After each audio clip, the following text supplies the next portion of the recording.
I may have just cut this guy off in traffic. God damn it. What the fuck was that about, huh? What's up, you fat pig? What, you don't see where you're fucking going? I wasn't even driving. Don't shut the fuck up, you fucking piece of bacon! Why'd I get picked up? Yo, what's going on everyone, and welcome back to this month's chapter review of Boruto chapter 71. Now, despite this not being a very informative chapter, we still got a few things to talk about which mainly involve the close and far end future of this series with certain characters. If you don't know how my chapter reviews work, I break down each chapter's main points into certain topics that I will have as a timestamp in the description below. Now, since this chapter was like 90% Code and the Cyborgs, I think it's best if we actually start with them, then dive into the other stuff afterward. And Code.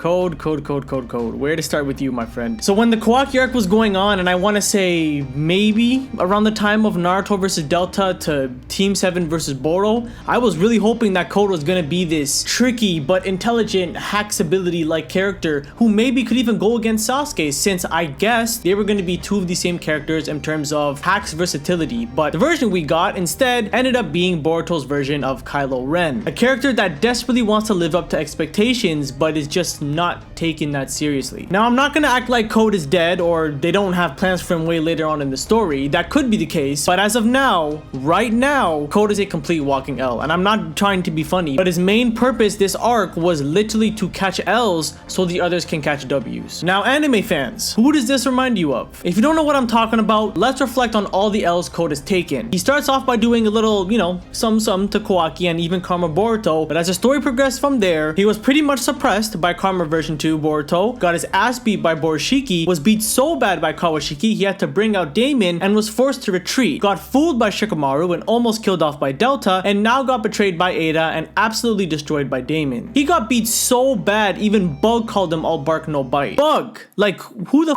is this shrimp? But for real, all jokes aside, some may not have had the same hype as I did for Code even before this arc started, but even then, you gotta kinda admit it is pretty underwhelming with what's been going on with him. I think he definitely had potential, and honestly, even could have been a reflection of Kawaki's character, like how Obito was to Naruto. We obviously don't know what Code's backstory is, but I think it would have been cool if both came from different but similar upbringings, yet Code ended up being the one who adapted to Ishiki, and Kawaki being the one who adapted to Naruto. And it could have been reversed if Code at a very young age was given the same love that Kawaki got with Naruto. I don't know, something like that. I know that's very similar to what they did with Naruto and Obito, but this is still a part of the Naruto franchise at the end of the day. It's not its own thing. Now, I know a lot of people are staying optimistic about Code's character, saying he's failing now to succeed later and all that, but the only way I see that happening is if it's way later in the future. There is literally no way Code in this arc, or even the next, depending on how this arc ends, can become an Otsutsuki. I think it's likely that Code is probably going to shape up to be a long-time villain, even if for some arcs, he ends up being put on the sideline while other characters are introduced. Because like I said, there's no way Code's character is gonna do a whole 180 anytime soon. You guys have to understand that if this proposition with Amado and Konoha go through, and Eida and Daemon join the Leaf, it is going to be very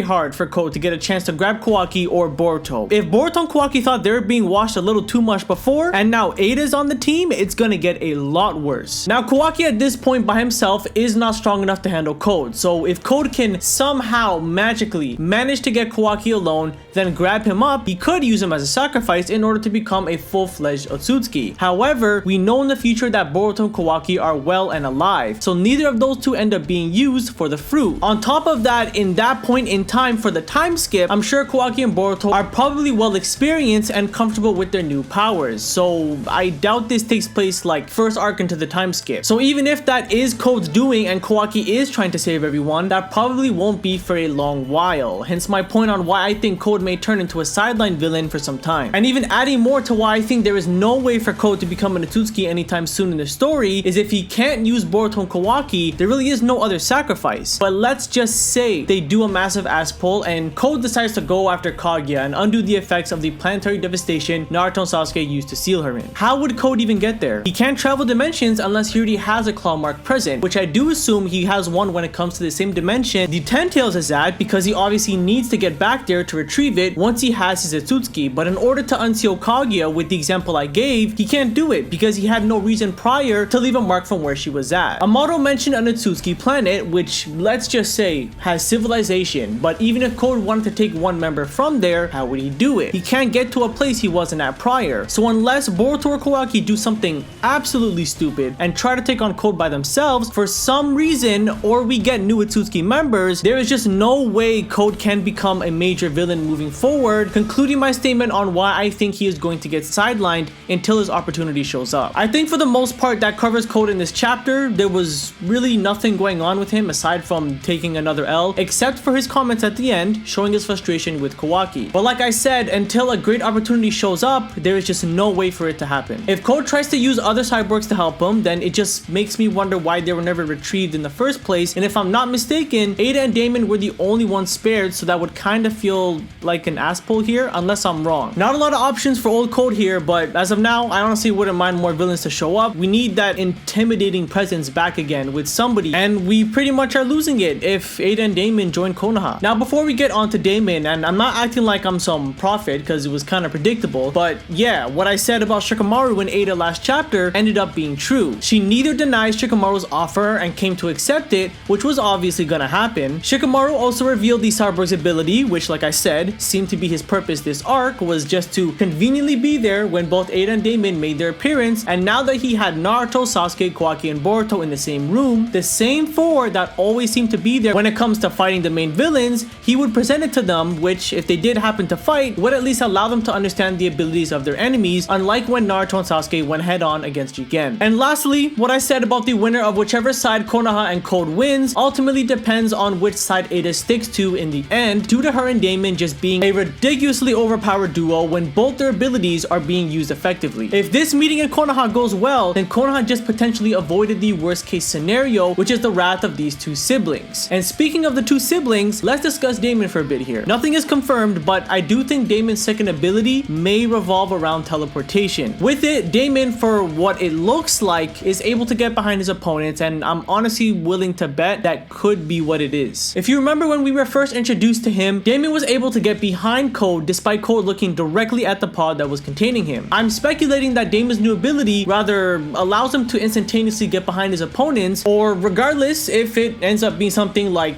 basic instant teleportation, but whatever it turns out to be is a very effective technique, because think about his passive ability to reflect any attack that has killing intent. It only activates if Daemon is touching somebody, and this ability to maybe get behind anyone he wants greatly supports it. I know it sounds kind of goofy, and maybe instead it really is just him being that fast and strong to counter Code, but hey, that's my guess. And lastly, for this chapter review, we need to discuss this Sly Fox Amado, because I'm honestly starting to think he is rather the ultimate savior or potentially Boruto's best villain. I said this on Twitter already, but the Boruto manga and even anime has desperately tried to get us to believe that Amado is on the side of Konoha, even giving us that little exchange he had with the organization that kidnapped him. I think what they did in the Code arc was enough to prove to us that he is on Konoha's side, but they went out of their way to have Boruto and Mitsuki avoid their fight just for us to see something that currently doesn't really seem like it was that needed. Why have the writers been so desperate in convincing us that Amado is this person to live or die for the Leaf? And to be fair, there have been points in this arc that back it up. Him creating a Delta copy to be Konoha's defender, not going behind Konoha's back to a criminal organization, not giving Code the limiter removal code to unlocking his powers in Konoha despite feeling pain so great he thought he was going to die, and countlessly reassuring Sumire that he is for the Leaf and would gain nothing by sabotaging them. But even though I have not much basis for this, I'm going to go ahead and say that Amado is more likely planning something to his own benefit that neither helps, let's say, the Otsutsuki, because that's a big little connection that people have made with him, or Konoha, and instead is looking for control. You're gonna tell me Amado has access to controlling Kawaki, but doesn't for Eida and Daemon, who are heading to the Leaf right now as we speak? It's a possibility, and you can't tell me otherwise. I'm even gonna take a wild guess and say that Amado's plan this whole time revolved around not only control,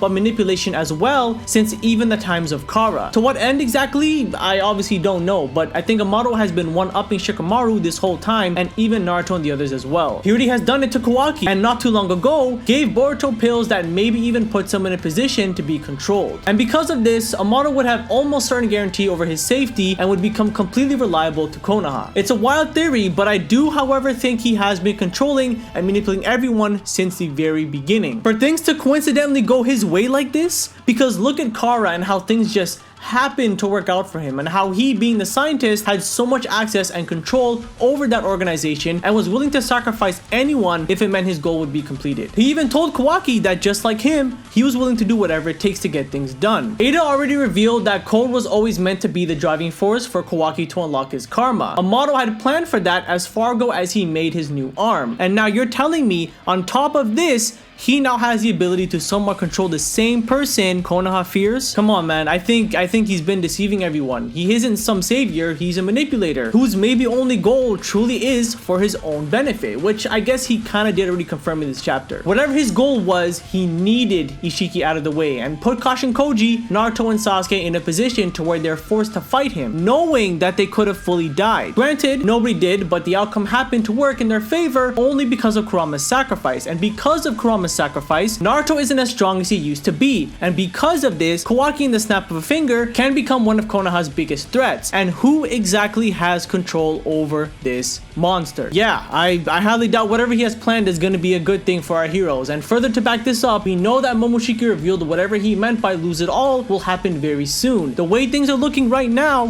what could really happen that would force Boruto's blue eyes to take everything from him? I did guess before when I returned to Twitter that maybe it could be by the hands of Kawaki or Code that would put Boruto in that position to lose the ones he loves, but that doesn't exactly fall in line with what Momoshiki said at all, because he describes it as Boruto causing his own grief and pain. I know this theory I'm about to give is wild, but maybe, just maybe, the pills Amado gave Boruto put him in a position to be controlled by him as well, possibly being Amado's puppet and forcing Boruto to eventually come to kill his sensei. Sasuke maybe would be delivering a final swift attack on Boruto, scratching his headband, which fails to kill him, but Boruto successfully connecting his attack that kills his sensei. When Momoshiki said he didn't see why it happened, it could have been because of how unnatural it was. Maybe Momoshiki didn't know of the pills being the gateway to Amado having control over Boruto, and to Momo's perspective, it was just Boruto going on a relentless attack. Because if it was Momo who was controlling Boruto, why would he say even I cannot see why that came to be? Amado would have went from having control over almost all the Kara members to now potentially having control over Eida, Daemon, Boruto, Kawaki, and maybe even Delta, who are all complete powerhouses that Konoha has no answer to. This would be nuts. Again, I know it's a wild theory, but that's what makes doing Boruto content fun. Even if sometimes the ideas we think of don't fit with the story, they can be better than what we actually get sometimes. So even if I'm way off on that, I still think Amado was all about control and manipulation. That will not change until I see otherwise. For now, I think that is probably it, everyone. I got some Boruto topics that further explore the ones presented in this video that you will see over time. But if you did enjoy what I talked about today, I'd greatly appreciate your support by liking this video, and to those who watched until the end, you are also appreciated even more because that greatly helps push out my videos. Unfortunately, July won't have a Boruto chapter out. I believe they're taking a break that month, so if you are someone who really just watches me for my chapter reviews, it will be a while till I may see you again. But I do encourage you to check out the next few video ideas I got coming up if you enjoyed today's topic, because I will be diving further. Thanks again, everyone, and I'll catch you on the next one.